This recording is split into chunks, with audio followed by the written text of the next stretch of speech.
10-round encounter between veteran Joe Tejones and the rising star from Ifugao, Carl James Martin, who's making his debut in the Super Bantamweight division. At kung titingnan natin ang activity chart ng dalawa, last December, pero ito si Tejones, medyo matagal-tagal nang hindi nakakalaban, 19, but ang record niya 13-7 with 7 knockouts. At si James naman, 16-0 with 14 knockouts, and 9 of the 14 came in the first 3 rounds. So fast starter si Martin, wala pang talo ito. Pareho pong kaliwete silang dalawa. Kakakanan nito, Titu, kahapon sa official weigh-in. Na may overseas experience si Tejones, no? Sa Thailand, sa Beijing, mga high caliber fighters.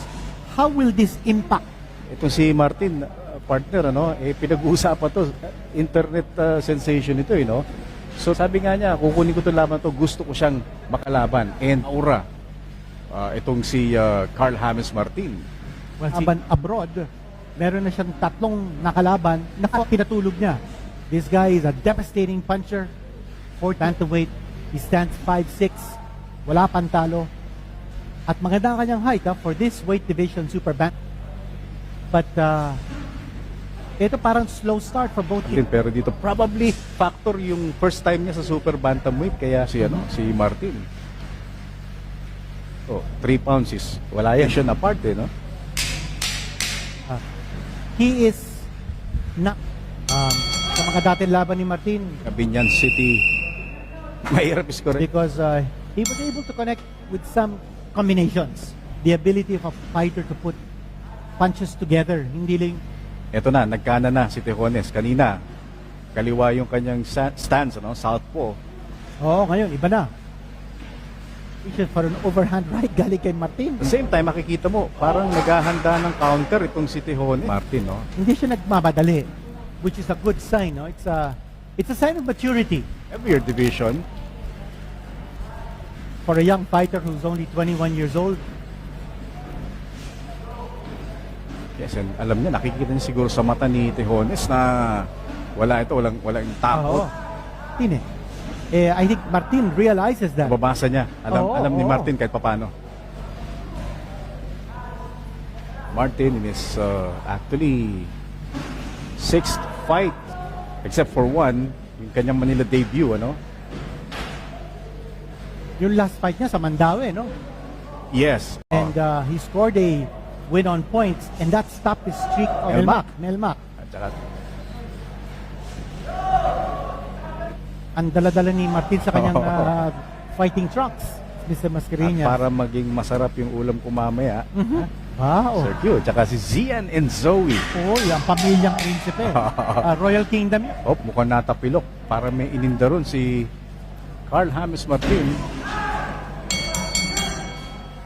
The round number 3 of this 10-round non-title fight in the Super Bantamweight division. Carl James, the Wonder Boy Martin, siya po yan. Kalaban niya si Joe Tejones. So far, parang both fighters are being very cautious. Ito, smoking na si Martin in the 3rd round. Step it up. Si Joe Tejones, siya yung mas may aggressiveness, no? Siya yung maabante. Iwas lang dito si Martin. And then, Bitaw niya sa katawan. Consistently, very consistent sa mga body attacks. Tawan is yung katawan, because you open yourself up sa mga counter blows. throwing those combinations, 1, 2, 3. But look at his lateral movement. He goes away from the right hand ni Tejones. His movement towards the right is away from the power right hand. Na yung kanan niya is ipoporma niya. Oo, nakaganon nakakak. So far, good left from Martin. Hanggang si Martin dito. This is a good round, definitely. Na walang reply. And yun nga, I think it's... Yung foot movement ni Martin, going around, shots to the body, and then the defense. well then, galaw sa likod ng kalaban. In his previous bouts was marami siyang binabato na Tejones. Halos zero siya dito. I think dito, na-check niya yan so far, no? Quality punches. And Martin now sensing that Tejones might be ready to go. He's pouring it on. Binyan Football Stadium in Binyan City, Laguna. Then round number 4, bantamweight match between the Wonder Boy, Carl James Martin, and Joe Tejones of Bukidnon. Alyanita. And so far, Masyadong ginagawa po rito si Joe Tejones. Well, dapat ingat pa rin dito si Martin, partner, kasi while veterano na yan, can never tell kailan bibitaw yan. volume of punches coming from Martin. But it's just too many punches now. It's a volume. Masyado ng bugbog ito si Tejones dito, ha? Parang ginagawa niyang punching bag si Tejones. No! Hardly any reply, oh. Kita mo, oh. Ayan. Oh! Parang ginagawa punching bag. Oo. But what Martin should do is load up. Yes. Load up with a power punch. Take him out. Diinan na, no? Diinan na yung... Put him out of his misery. Ika nga, no? One-sided ito, eh. Ito, bumato ng kanan si Tejones. Wala namang tinamaan. That was parried.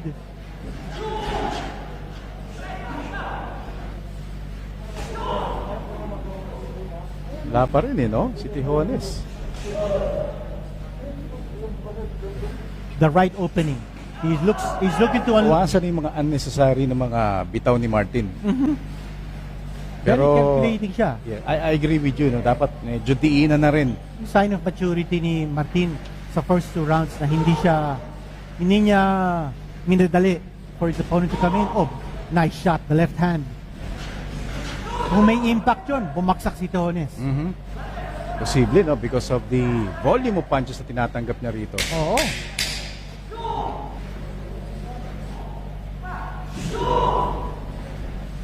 Pero walang masyadong body punches si Martin. Dito so good para kay Wonderboy, Carl James Martin. Round 5. Dennis Principe with Quinito Henkel sa Binyan Football Stadium.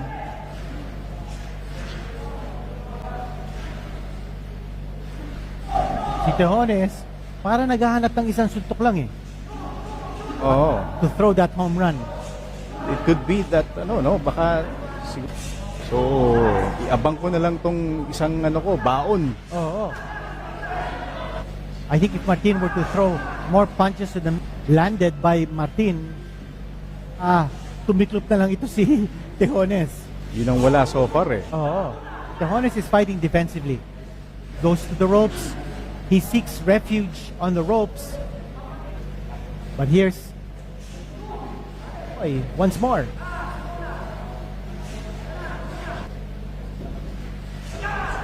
Maraming no? Yun na. Yun ang sinasabi natin. Yung Body katawan. shot.